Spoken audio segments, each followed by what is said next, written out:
மாவட்டத்திற்கு நேரடி ரயில் திருவனந்தபுரம் ராமேஸ்வரம் ரயில் இன்றைக்கு துவக்கப்பட்டிருக்கின்றது. கிட்டத்தட்ட 20 ஆண்டுகளாக கேரளாவிற்கு நேரடி ரயில் சேவை ராமேஸ்வரத்திலிருந்து இல்லை. 2005 பிராட்கேஜ் வேலை துவங்குவதற்கு முன்பாக கோயம்புத்தூர் மற்றும் கேரளாவிற்கு அந்த மார்க்கமாக 3 ரயில்கள் இயக்கப்பட்டது.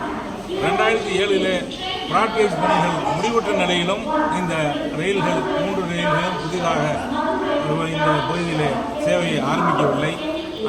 அந்த ரயிலை தொடர்ந்து நிறுத்தப்பட்ட ரயில்களை இங்கே நமக்கு வேண்டும் என்று தொடர்ந்து நான் பாராளுமன்ற உறுப்பினராக பதிவேற்றிருந்து கேட்டு வந்தேன். மத்திய ரயில்வே அமைச்சரிடம் கேட்டிருக்கின்றேன், ரயில்வே வாரிய அதிகாரிகளிடத்திலும் கேட்டிருந்தேன். இன்றைக்கு ஒரு ரயில் ராமேஸ்வரத்திலிருந்து நேரடி ரயில் திருவனந்தபுரத்திற்கு நம்முடைய கோரிக்கை ஏற்று இன்றைக்கு இந்த ரயில் புறப்பட்டிருக்கிறது. ஒன்றிய ரயில்வே துறை அமைச்சர் உள்ளிட்ட அத்தனை அதிகாரிகளுக்கும் என்னுடைய நன்றிகளை தெரிவித்துக் பிளே ஸ்டோர் மற்றும் ஆப் ஸ்டோரில் இருந்து பாலிமர் செயலியை QR கோடு மூலம் பதிவிறக்கம் செய்யுங்கள். செய்திகளை உடனுக்குடன் பெறுங்கள்.